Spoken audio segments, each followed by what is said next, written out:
السلام علیکم ورحمۃ اللہ وبرکاتہ۔ ناظرین، آج کی اس ویڈیو میں آپ کے سامنے اس بات کی وضاحت کروں گا کہ امامت کا زیادہ حقدار کون ہے، اور فاسق، ملن، شرابی، جواری، زناکار، سود خور، چغل خور یا کبیرہ گناہ بالاعلان کرنے والے کو امام بنانا کیسا ہے، یا عورتوں کی امامت کرا سکتی ہے یا نہیں، یا خسرہ لوگوں کو یا عورتوں کو یا کسی اور کو امامت کرا سکتا ہے یا نہیں۔ میں اس کی بھی وضاحت آپ کے سامنے اس ویڈیو کے اندر پیش کروں گا۔ اگر ہماری آپ یہ ویڈیو شروع سے لے کر آخر تک سنیں گے، انشاءاللہ تعالیٰ آپ کے علم کے اندر بھی اضافہ ہوگا۔ سب سے زیادہ مستحق امامت وہ شخص ہے جو نماز و طہارت کے احکام سب سے زیادہ جانتا ہو، اگرچہ باطنی علوم میں پوری دستگاہ رکھتا ہو، بشرطے کتنا قرآن یاد ہو، بطور مسنون پڑھے اور صحیح پڑھنا ہو، یعنی حروف مخارج سے ادا کرتا ہو، اور مذہب کی کچھ خرابی نہ رکھتا ہو اور فواحش سے بچتا ہو۔ اس کے بعد وہ شخص جو قرأت کا زیادہ علم رکھتا ہو اور اس کے موافق ادا کرتا ہو۔ اگر چند شخص ان باتوں میں برابر ہو تو وہ شخص زیادہ جو تقوی رکھتا ہو، یعنی حرام تو حرام شبہات سے بچتا ہو، اس سے بھی برابر ہو، تو زیادہ عمر والا، یعنی جس کو زیادہ زمانہ اسلام میں گزرا ہو، اس میں بھی برابر ہو، تو جس کے اخلاق زیادہ اچھے ہو وہ امامت کرا سکتا ہے۔ اگر اس میں بھی برابر ہو تو زیادہ وجاہت والا، اگر اس میں بھی برابر ہو یعنی زیادہ تہجد گزار شخص، کیونکہ تہجد کی کثرت سے آدمی کا چہرہ زیادہ خوبصورت ہو جاتا ہے۔ اس میں بھی برابر ہو تو زیادہ خوبصورت، اگر اس میں بھی برابر ہو تو زیادہ حسب دار، اس میں بھی برابر ہو تو جو بے اعتبار نسب کے زیادہ شریف ہو، اگر اس میں بھی برابر ہو تو زیادہ مالدار، اس میں بھی برابر ہو تو زیادہ عزت والا، اس میں بھی برابر ہو تو جس کے کپڑے زیادہ ستھرے ہو۔ غرض کہ چند شخص جب برابر کے ہوں تو ان میں جو شرعی ترجیح رکھتا ہو زیادہ حقدار ہے، اور اگر ترجیح نہ ہو تو قرعہ ڈالا جائے، جس کے نام قرعہ نکلے وہ امامت کرے، یا ان میں جماعت جس کو منتخب کرے یا وہ امام۔ اگر جماعت میں اختلاف ہو تو جس طرف زیادہ لوگ ہو وہ امامت کرا سکتا ہے، اور جماعت نے غیر افضل کو امام بنایا تو برا کیا گناہ گار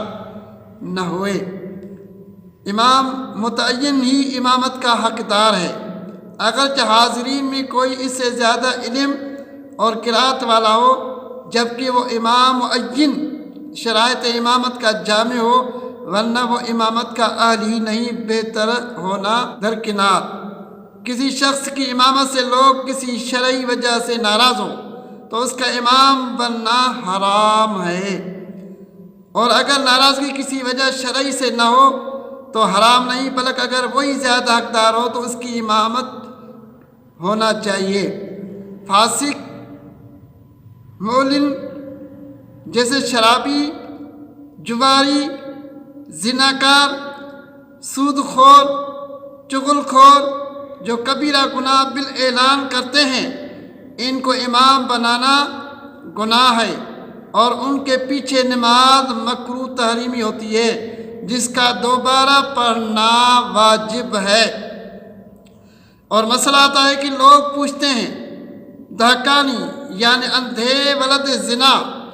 امرد، کوڑی، فالج کے بیماری والے، برس والے کی امامت مکروہ تنزیہ ہے، اور یہ قرأت اس وقت ہے جب کہ جماعت میں اور کوئی ان سے بہتر ہو۔ اگر یہی مستحق امامت ہیں تو اصلاً کراہت نہیں، اور اندھے کی امامت میں تو بہت ہی خفیف کراہت ہے، اور جس کو کم سوجھتا ہے وہ بھی اندھے کے حکم میں ہے۔ عورت خنثی